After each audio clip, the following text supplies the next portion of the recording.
The Elimination Chamber has become a fan-favorite premium live event for wrestling fans all over the world.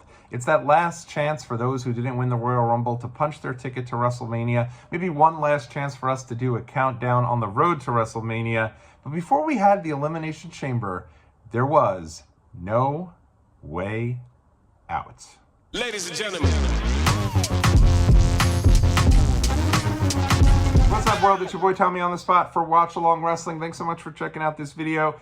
If it's your first time visiting the channel, thank you so much for checking out what we're doing over here on Watch Along Wrestling. And this is one of my favorite videos to do. I've been doing this series here since back around Backlash season, where I've gone back and ranked every main event from the upcoming pay-per-views history, and it's been a lot of fun. Started with Backlash, worked my way through SummerSlam, Survivor Series, heck, I even revisited King of the Ring. Now I'm going to continue doing this all the way through WrestleMania, but before we get to WrestleMania, we have this February pay-per-view. This is kind of the redheaded stepchild, if you will, of the WWE. If you're a fan growing up, maybe this was the event that was a little tougher to get your parents to buy because they had just bought the Rumble and they were getting ready to buy WrestleMania. So a lot of times they took a knee on the February WWE pay-per-view.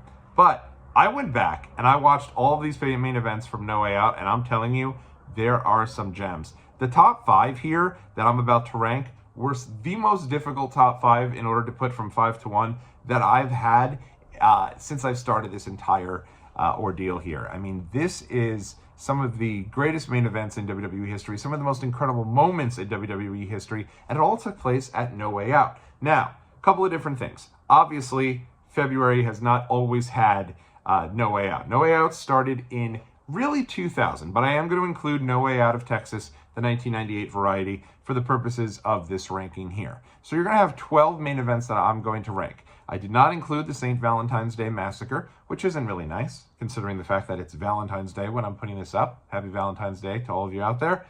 But at the end of the day, it didn't really fit in. It was weird to kind of have that in there. So no St. Valentine's Day Massacre. And I also stopped at the end of 2009. Because in the end of 2009, that was the end of No Way Out, and Elimination Chamber took over.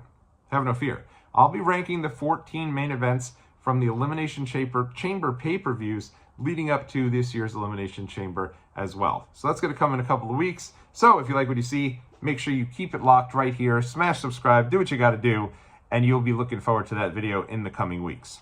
All right, so let's talk about No Way Out. So No Way Out was a premium live event pay-per-view for WWE, started really in 1998 with No Way Out of Texas, and then in 2000 had become that staple of No Way Out from 2000 to 2009. So you had an entire decade of No Way Out. You obviously had that one year with the St. Valentine's Day Massacre, but other than that, it was all No Way Out. And then, randomly, as I figured out while doing this journey, No Way Out returned in the summer of 2012, and they did have a main event, and that was a pay-per-view, and we'll certainly talk about that as we get into our main events.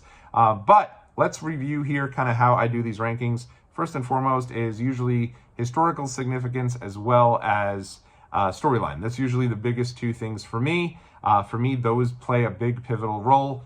And then obviously in-ring work as well. In-ring work is great, and I love it. I love it as well. What I will say is that I do not think there's a single bad main event in this entire batch of 12 main events. There's some that are better than others, but I had a blast going through this entire thing. Even the ones I didn't think were going to be very good and that I didn't remember so fondly, I really had a great time going back and rewatching these. So let's dive into this together. Let's rank them down. 12 main events in No Way Out history, and it's starting with number 12, which is No Way Out 2012, The Big Show versus John Cena inside of a steel cage.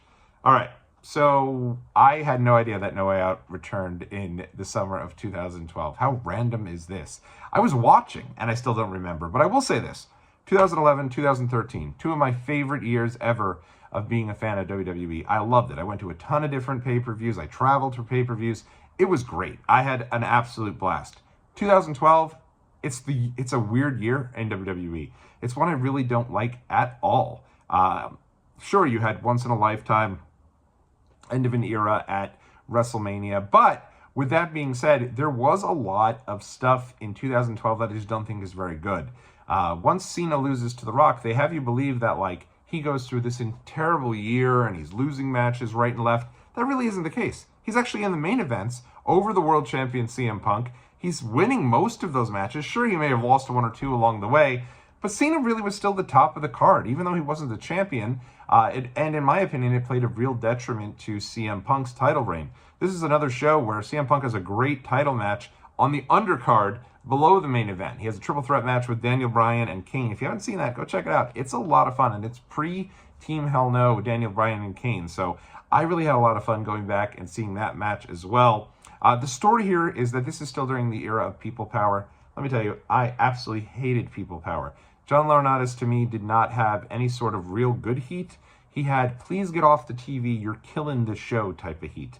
I hated having him there, and the idea here was that Big Show had cut a deal with Johnny Laurinaitis to get an ironclad contract where no matter what, he'd always have a job with WWE, and at the same time, in doing so, he basically was untouchable. He could do whatever he wanted, so he's bullying wrestlers right and left, and he has this match upcoming with Cena, and Vince McMahon has had enough of John Laurinaitis. He also thought he had go-away heat and wanted no part of John Laurinaitis on his television set. I'm saying his name incorrectly. I apologize. Maybe I don't apologize. I'll just call him Johnny Ace from now on.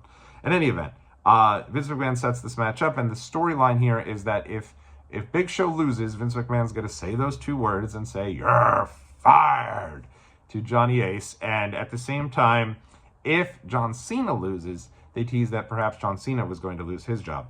They tease John Cena losing his job about once a year with him on the top of the WWE cards. There's even times he lost matches to lose his job, and he still stuck around. He was still there with like very minimal break. So I don't know, that was just their trope.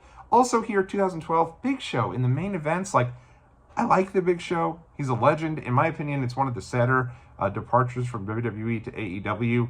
But like, WWE was just obsessed with randomly throwing the Big Show into main events way past the point where he should have been in main events. And that's, in my opinion, where we're at right here in 2012. That being said, again, match isn't bad. Actually, I thought it was quite enjoyable. Solid cage match. And they have, let me tell you, 3 of the most random run-ins you will ever see in a pay-per-view main event ever. I'll put these up there with anybody. You have, in order, who come out to assist John Cena in this match. First off, why does John Cena need help beating the Big Show? But anyway, you have Brodus Clay, the Funkasaurus. Woo, woo, woo, you know it. Here comes Zack Ryder out to help. Don't get me wrong, I love Zack Ryder. Pop big for him, but I'm not sure why he's involved in the main event. And then here comes Kofi Kingston. Kofi Kingston is one half of the tag team champions at the time, so he's like not really near the top of the card, and I'm not sure why he's involved either. They all do help Cena, but in my opinion, it's like, where is CM Punk, the world champion? Wouldn't it be great for CM Punk to show up there and help out John Cena? He's had an issue with Johnny Ace as well. But no, instead they kind of give the rub here to these 3 guys, I guess. But Big Show disposes of them like they're just jobbers are us. I mean, the job squad, if you will. Al Snow was probably getting ready to run out next. He gets rid of them with no issue. But Cena does eventually get the win, of course. And when he does, they actually have Brodus Clay pick up John Laurinaitis and throw him over to Cena. Cena puts Johnny Ace up on his shoulders, and then Vince McMahon gives him the old, "You're fired." Cena throws FU through the table. Cena keeps his job. That's the end of Johnny Laurinaitis, though he makes many of cameos. And I'm not even sure if that was the end of him. I feel like he's stuck around. Like, it felt like he was around forever. But Cena does win. Again, it's an okay cage match. But for me, it wasn't great. It just kind of was what it was. And it wouldn't be the last cage match that the Big Show participated in here on our countdown.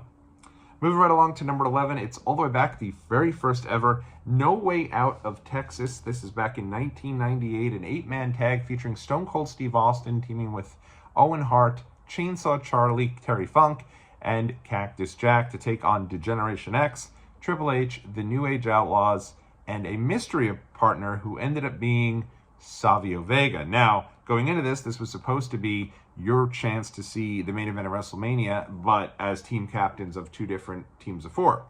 Obviously, Shawn Michaels is dealing with injury at the time. He was really banged up going into WrestleMania 14, but they bait and switched us. They told us all the way leading up to this show that it was going to be Shawn Michaels, and Michaels couldn't make it. And when he couldn't make it, they didn't really have any plan as to who they could have as the mystery partner. Now, there's a storyline here throughout the show, and I did watch this because I was like, did they explain why Savio Vega, who at the time is like lower than low card. I love Savio, one of my favorites. I met him in 1996, sweetest pie, one of the coolest guys ever, my legitimate favorite wrestler from 1995 to 1996.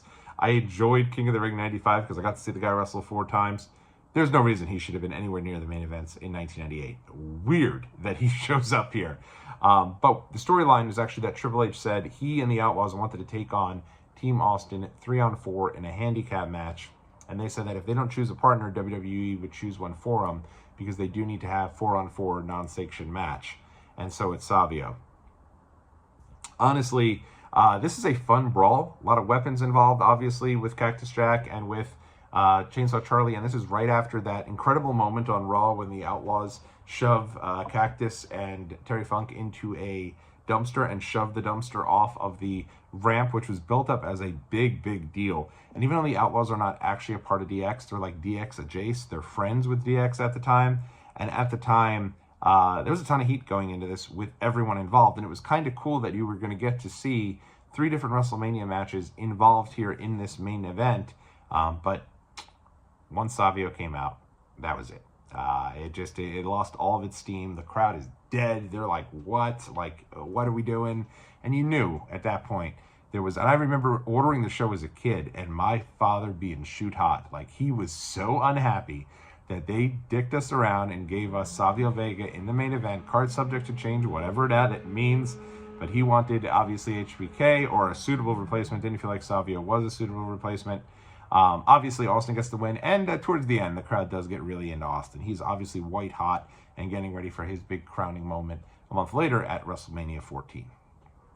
Moving on here to number 10, and we are going to go to 2003, The Rock versus Hulk Hogan, the rematch from WrestleMania 18.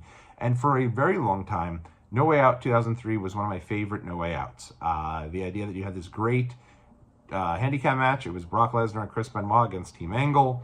You had Stone Cold's big return with an incredible moment there and him coming back to WWE and getting back in the fold.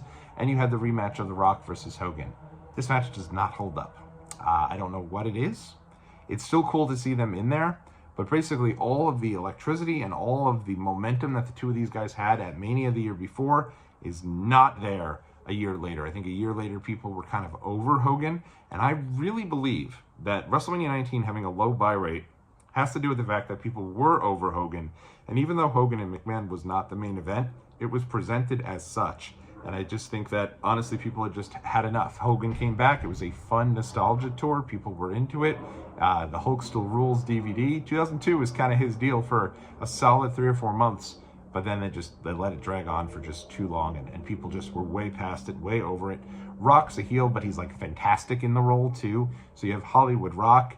And they do something kind of interesting. But at this point, I mean, we're talking legitimately over 4 years since Montreal, to over 5 years since Montreal, and we're still doing screwjob stuff. And I will say this, they're in Montreal for this show, and the crowd is all over Earl Hebner throughout the whole show. You screwed Brett, you screwed Brett, you screwed Brett. They didn't let it go. So the crowd certainly had not forgotten about Montreal either. But it was just so old and so tired. Like when they did it at Survivor Series 98, fine. But to do another screwjob here at No Way Out 2003, my goodness. And basically what happens is they have a troubleshooting referee who is a local ref, and they actually had him come in and do a heat match the right way in the beginning of the match, beginning of the show on Sunday Night Heat, so that people would think, oh, he's just a random ref, which was smart. And then when they brought him back out for the main event, he ends up screwing Hulk Hogan, and it ends up being Sylvain Grenier, who eventually would return to WWE as a member of La Resistance just the next year. So this is his entry into WWE. He helps The Rock get the win over Hogan. McMahon kind of laughs it out, and then that's kind of your entryway into going towards on the road, I guess, to WrestleMania. And so because of that and the historical significance, I thought maybe we could bump it up a little higher. But for me, this match just didn't hit, and sadly did not stand the test of time. Moving right along here over to number 9, we're going to 2002, Y2J, Chris Jericho versus Stone Cold Steve Austin. And this show is all about the NWO. NWO shows up at the beginning of the show, cut a promo, great promo. Scott Hall does the whole, hey, yo. And the crowd goes nuts for it. I remember going into this match and thinking they're going to go with Austin and Triple H, and that Stone Cold was going to actually win the title here. They had done this in 2001. Rock had beaten Kurt Angle. We'll talk about that match in a bit. And they'd kind of set a precedent that this was something that they were willing to do and that they could do a title change here. And I remember thinking that Hunter needed a huge win, and what better way to get the big win coming off injury than facing Austin in the main event of WrestleMania. They didn't do it, obviously, because you didn't want, crowds still love Stone Cold here. He's a huge babyface, so that makes sense why they didn't do it. And so Jericho gets the win, but the story, again, is the NWO. NWO gets involved here. They end up costing Austin the match. And I'll be honest, I remember at the time, seeing him and Hogan, him and Hall, him and Nash interacting with each other was just like a wow. It was an incredible moment. And I remember at the end of that show really feeling like, all right, we're getting Austin and Hogan at WrestleMania. Like, that is the lasting image. You thought that when that show ended. At least I did. I for sure thought we were getting Stone Cold and Hulk Hogan. But very briefly, in the midst of this, Scott Hall lays out Stone Cold, and obviously that's why we got Scott Hall and Austin. But it definitely felt like it was going to be Hogan and Austin here. As for the match, it was a little slow, and I just didn't really do much for me. I like Austin a lot. I like Jericho a lot. But in terms of match quality, I didn't think this was very good at all. But the NWO getting involved, I think, does bring it up to another level. Moving on to number 8, and now we start getting into some matches that are really good. I don't think there's a bad match left here. I know there's one that I have higher that I'm sure a lot of people do. I'll get into it when I get there. We're not there yet. Number 8, 2007, Undertaker and Batista taking on the team of John Cena and Shawn Michaels. And both of these matches were going to be your main events of WrestleMania. And I remember at the time, my father started picking and choosing. I think right when we got 2004, and I'll get to that when I get there. My dad started picking and choosing which No Way Outs we were going to order. He ordered every single event for me pretty much forever. I mean, for the longest time. I want to say from like 1995 with the first In Your House all the way through. He barely skipped one. But the February event is when he really started thinking, they're just giving you something that's kind of cool, but it's not going to have any real impact. And that's this type of match here. Incredible star power, really great in-ring match. There's just not all that much to it from a standpoint of, okay, why are we doing this, right? You have the two main events, and it's basically, can they coexist? Well, they shouldn't coexist. They're about to face off for a title in the main event of WrestleMania. So that always kind of drove me nuts of like, hey, are they going to be able to coexist? Why would they want to coexist? Whether they should be ready to rip each other's heads off. And at the end, that's what you get here. Batista turns on The Undertaker, allowing Shawn Michaels and John Cena to get the win. And it was, I remember really thinking going into that WrestleMania that they were going to be building up Batista to be the one to take down The Undertaker streak. At the time, I was still a huge fan of the streak. I was very worried because I was not whatsoever a big fan of one Dave Batista, as I've well documented here on this channel. I think now in retrospect, I can go back and say Batista was damn good in ring, and I didn't appreciate him as much as I should have.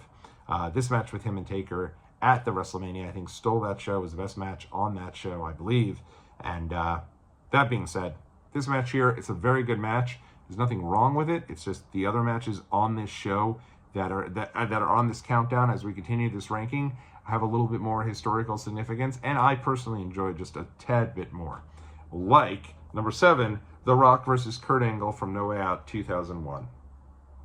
This match absolutely would have been ahead of number 6 and would have been bumped up, if not for a very random, completely unnecessary run-in by the Big Show. I don't know why this happened. It made no sense.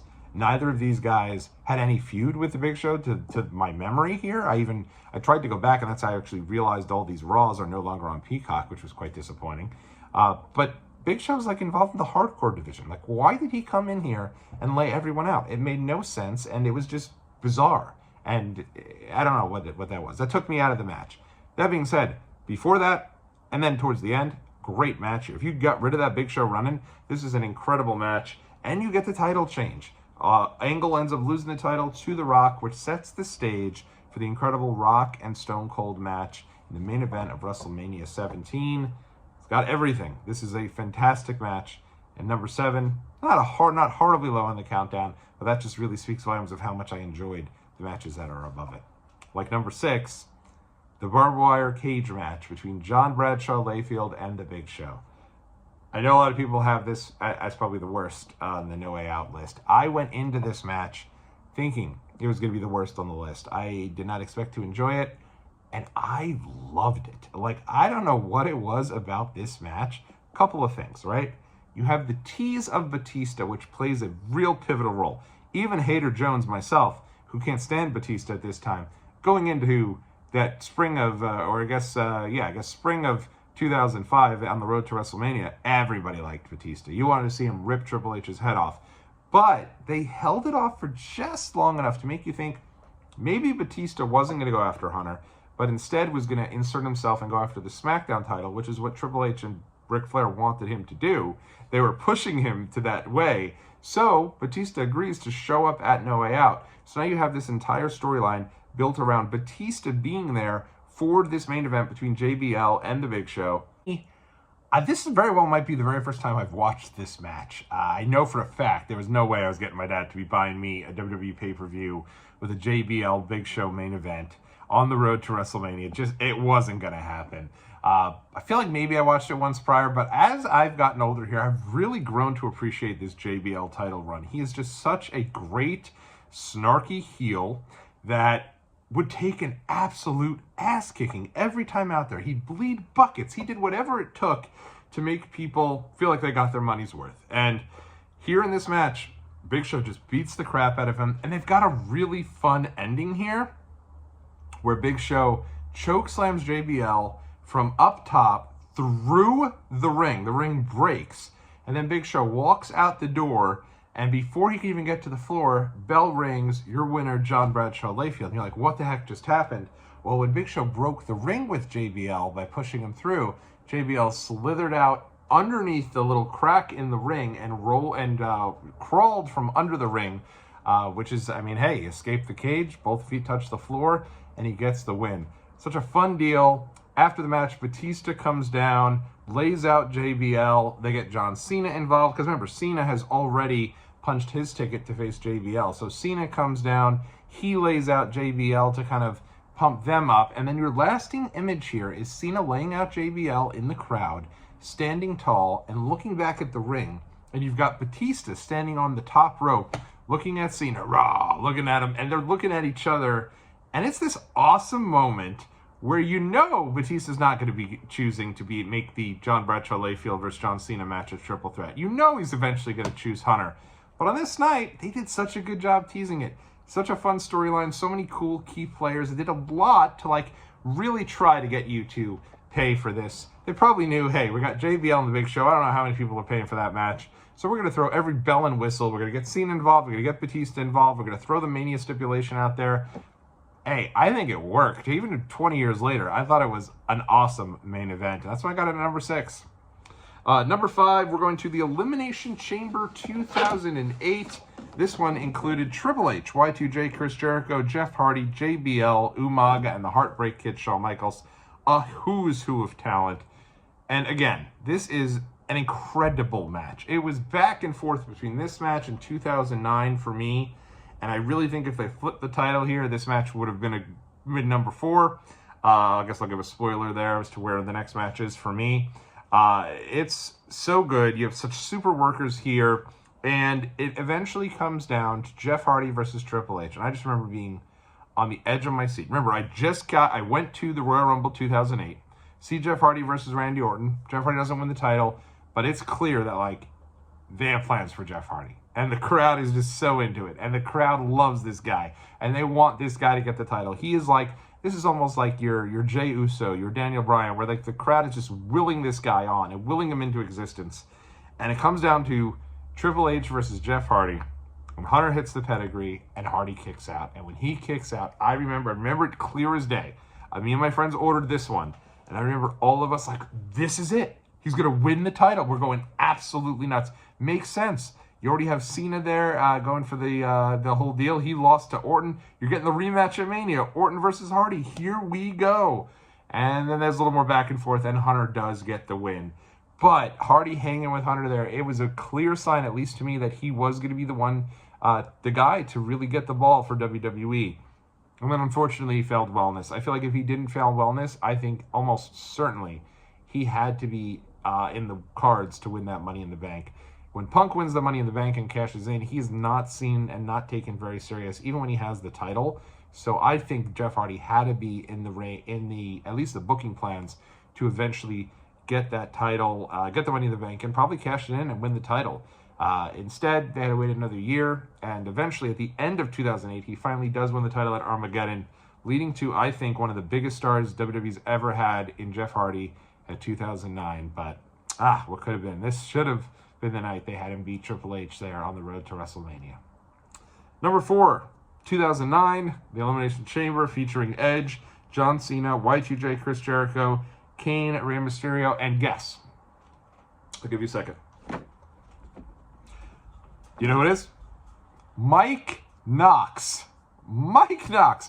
Mike Knox comes down the ring, and this is when Mike Knox is like going for a Bruiser Brody type look. He's got a big beard. He's super jacked. He's actually looking really super cool. They actually have a WWE Mattel basic figure of Mike Knox. I was stunned by this.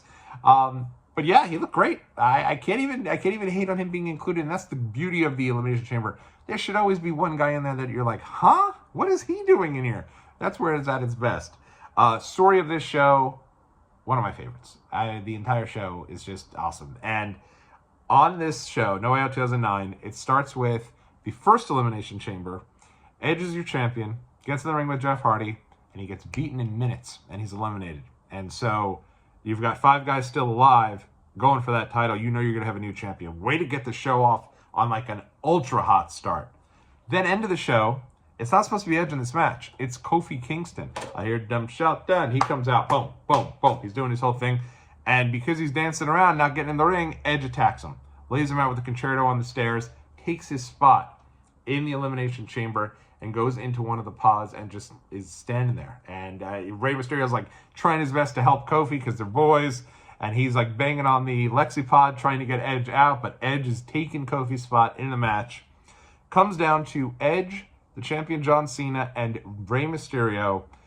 And Cena loses. John Cena didn't lose at all. And I definitely did not think there was any chance John Cena was losing this match right before WrestleMania. But he does. And then it comes down to Edge and Mysterio. And the second Cena gets eliminated, this place is just erupting. They are white hot. They're like, oh my God, new champion. And it's 2 guys we love. Yes, we hate Edge, but we love Edge. And Edge is in there with Rey Mysterio. And one of those guys is going to be your champion going into WrestleMania. And it's Edge. Ever the opportunist. Edge.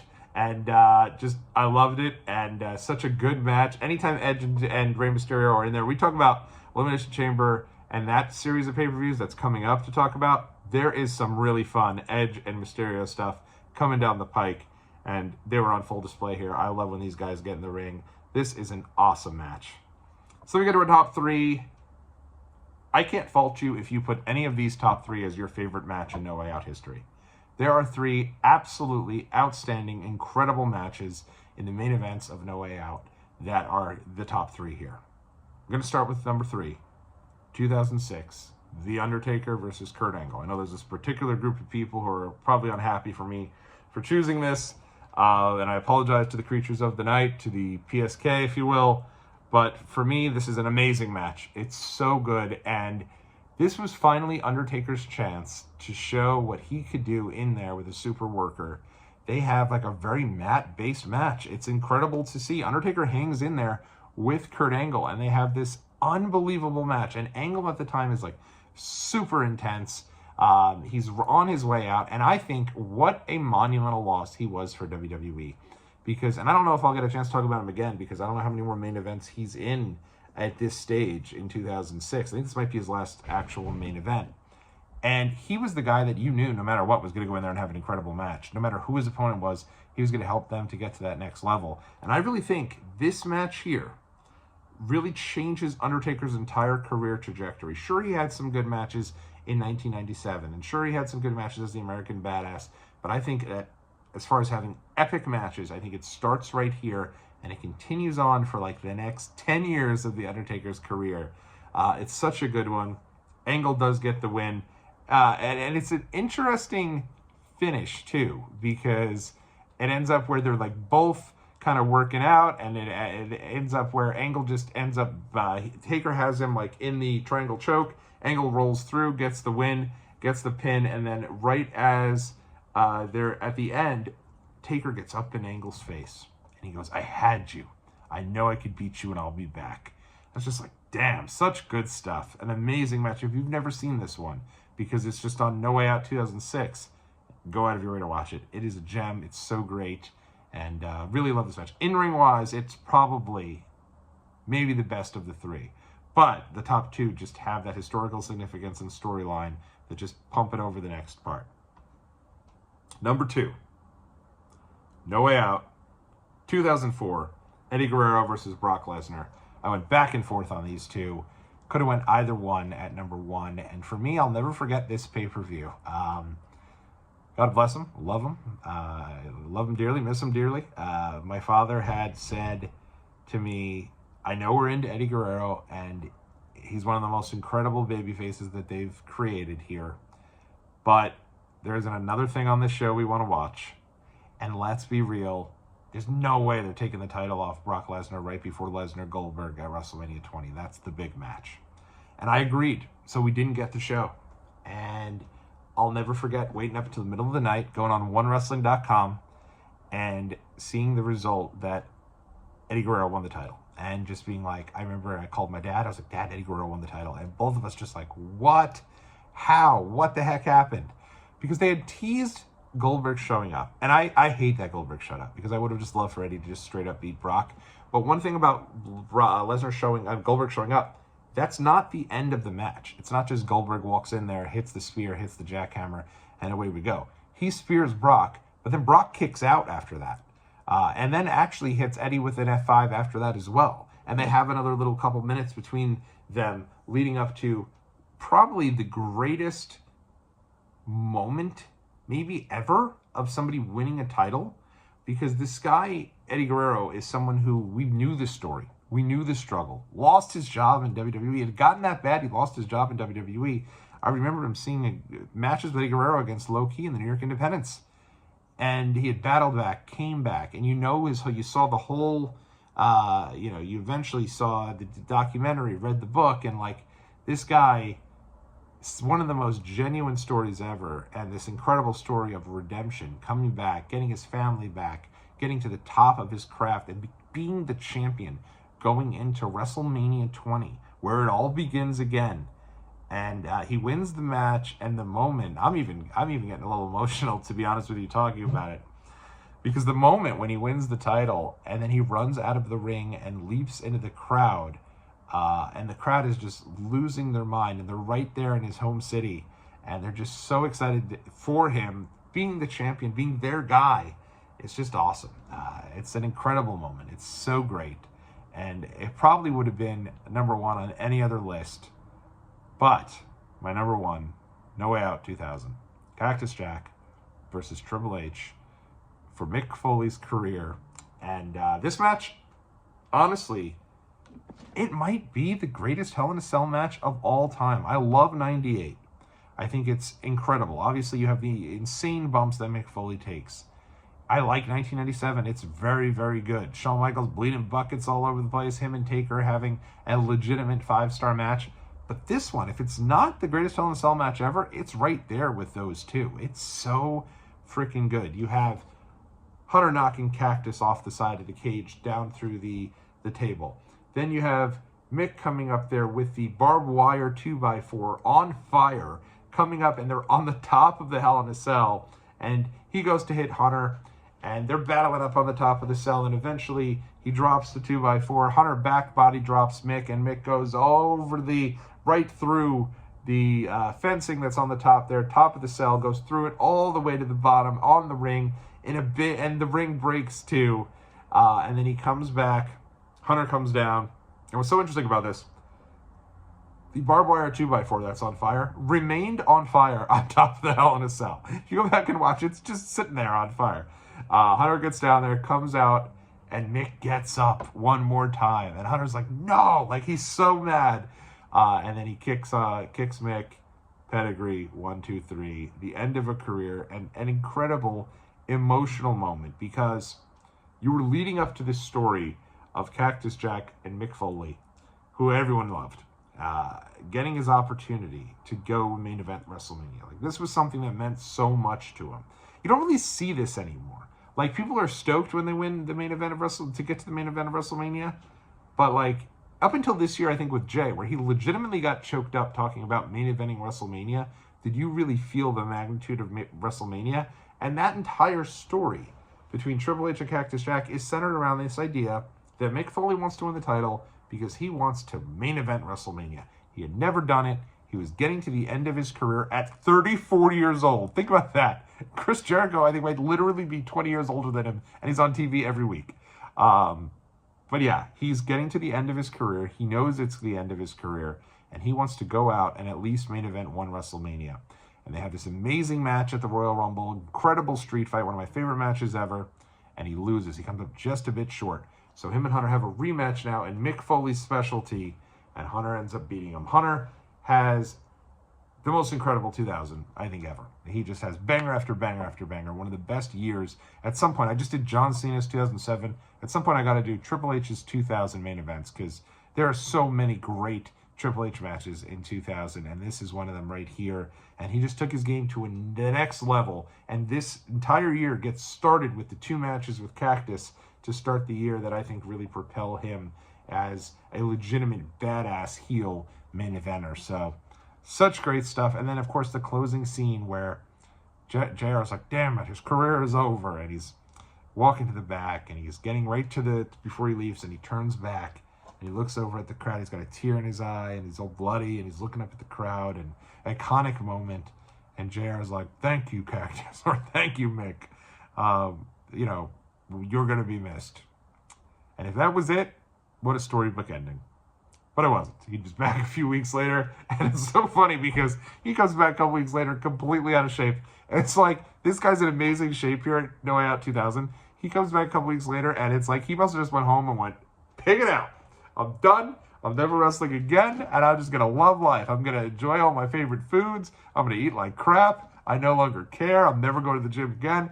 And then he got the call to come in and be with Linda McMahon for the McMahon in Every Corner Fatal 4-Way at WrestleMania. You'll never hear me complain about it because Mick did get his main event at WrestleMania. Would have been cool if he earned it and got the win here, but it was what it was. I can't complain. But yes, that is my favorite main event in the history of No Way Out. Let me know where I'm wrong. You can send your hate messages about that JBL Big Show match. Just go back and watch it and tell me it's not fun. And if you come back and say it sucked and I'm crazy, then maybe it sucked and I'm crazy. But in any event, I had so much fun going through these No Way Out main events. We're going to be back maybe next week or the week after, but definitely before this year's Elimination Chamber, looking and ranking every single one of the Elimination Chamber pay-per-view main events in history. Wow, really great history of matches. You think about Roman Reigns versus Sami Zayn, Rhea Ripley in Australia. There's so many great Elimination Chamber main events. I can't wait to jump into that and talk about all of those matches here in the coming weeks. But until then, thanks so much for checking out this video, and I'll see you all in the next video.